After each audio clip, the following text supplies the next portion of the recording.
Hi everybody and welcome to another edition of Edmonds This Week. My name is Alicia Craik, an Edmonds resident, and we are going to continue kind of the special version of this. Last week we talked about what candidate filing week was about. This week, right now, we're going to talk about the candidates that have filed to run for office for ones that will be able to vote for in Edmonds, or at least most of us will. And again, I explained that in last week's video.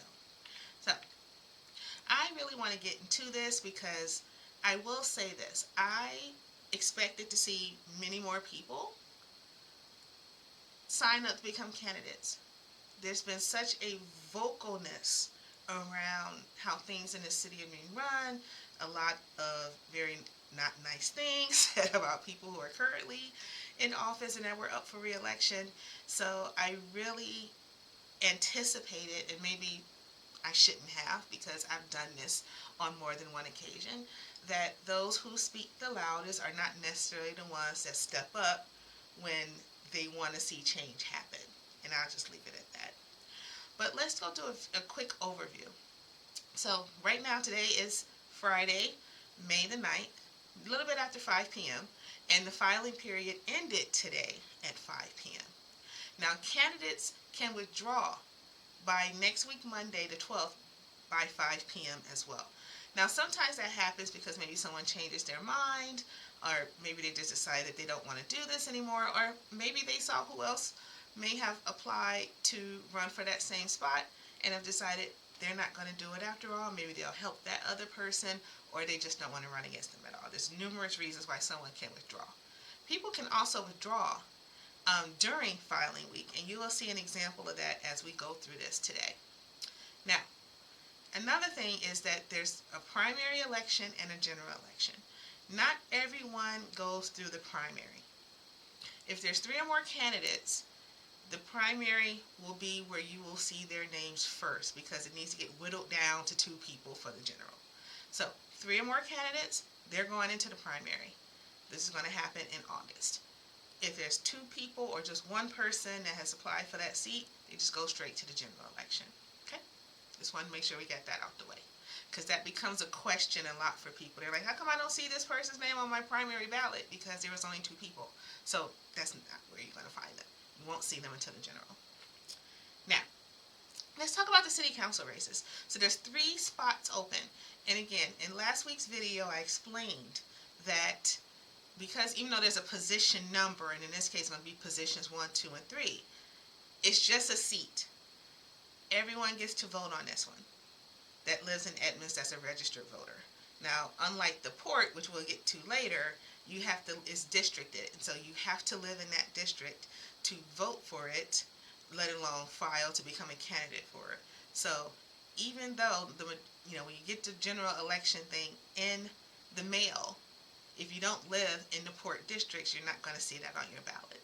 But we'll talk about that later. So, council's position number 1 has Glenda Kroll and Chris Eck, both women.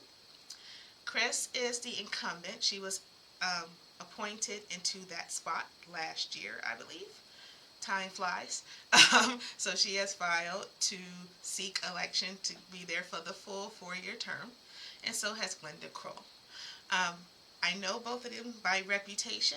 I'm not going to wax poetic into any particular candidate because that is your responsibility as an informed voter, is to go and learn more about them. So I'm not going to sway it one way or the other. I'm just going to share a little bit that I might know about a person, but otherwise be a diligent voter and go and learn more about them. So again, Chris Eck in this case would be the incumbent, and Glenda Kroll would be her opponent coming in. Now, because there's only 2 of them, you're not going to see them on the primary ballot. They go straight to the general election. Now, position 2 is currently held by Will Chin, who was elected into that spot 4 years ago. Jessica Bachman has decided to run against him for that seat. This one had me a little concerned because just my general philosophy is that competition is good. And so when a role as important as a council member is up, it's always good to have at least one other person running. And I want to say up until like noon today, Friday, it was just Will. So now Jessica has thrown her name in the hat. Will is a CPA here in Edmonds. I know he's pretty well known. Jessica, I'm going to say newcomer, at least newcomer to me, and I believe she works at Meta, aka Facebook. So we have a race going there as well, and we'll go straight to the general election. Now, here is one that will have a primary, and that's for position 3. Now, it's an open seat because Neil Tibbet currently sits in that position. He indicated that he was not going to run for re-election, and he kept his word on that. And so Erica Barnett, I believe, was the first person that came out to say, hey, I'm going to run for that seat. And now we have 2 more people running as well, 2 men. Joseph, I'm not going to say your name because I don't want to butcher it, and I want to be respectful, so Joseph. And Alex Newman are also putting their names in the hat for this spot.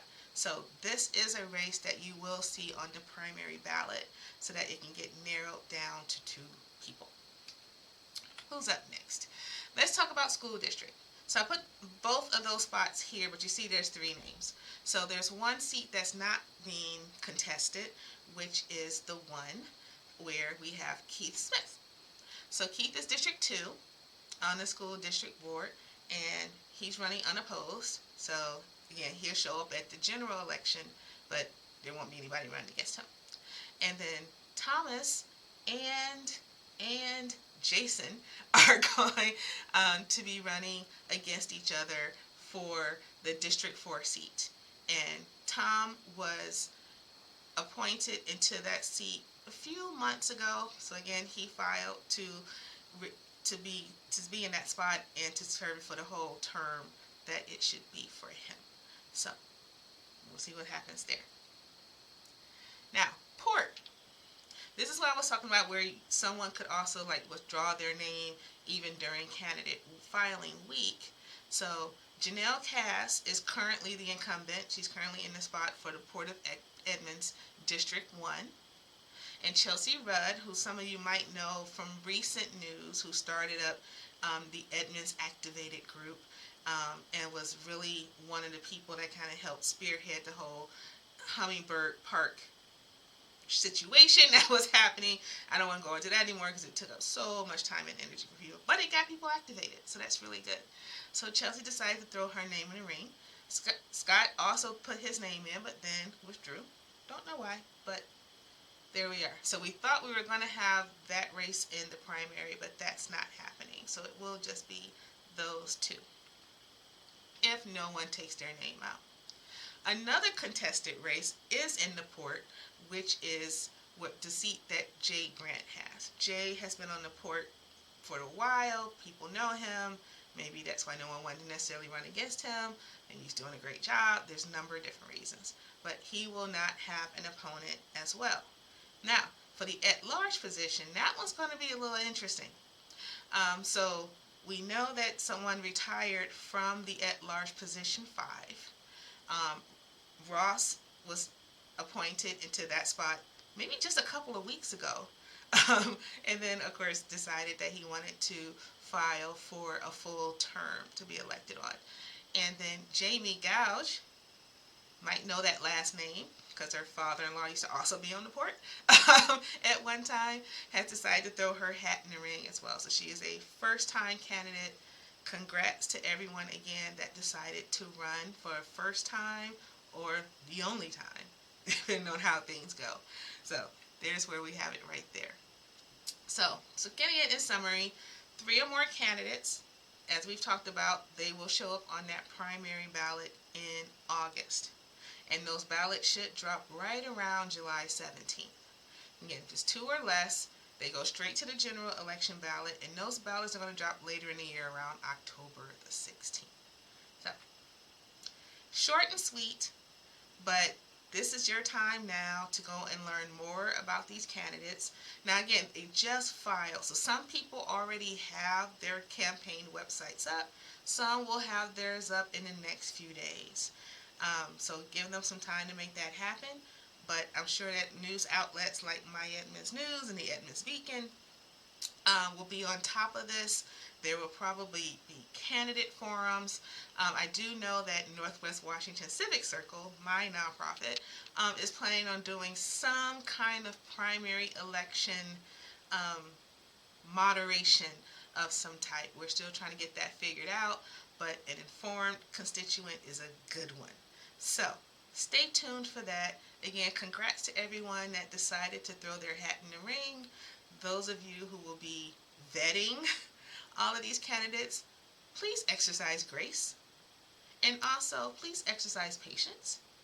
And most importantly, be respectful. We can do that. And just my personal aside is that, how do I put this?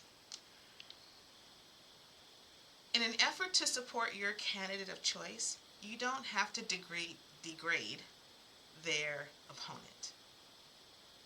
Unfortunately, there is a bad habit of that in this city. But I am going to hope beyond hope that this will be a turning point for some of us. And so, support the candidate that you like. Don't feel the need to have to tear down whoever they're running against. We are all community members. We are all neighbors. We're all going to see each other around here. So with that, have a wonderful weekend, and congrats again to everyone who decided to run.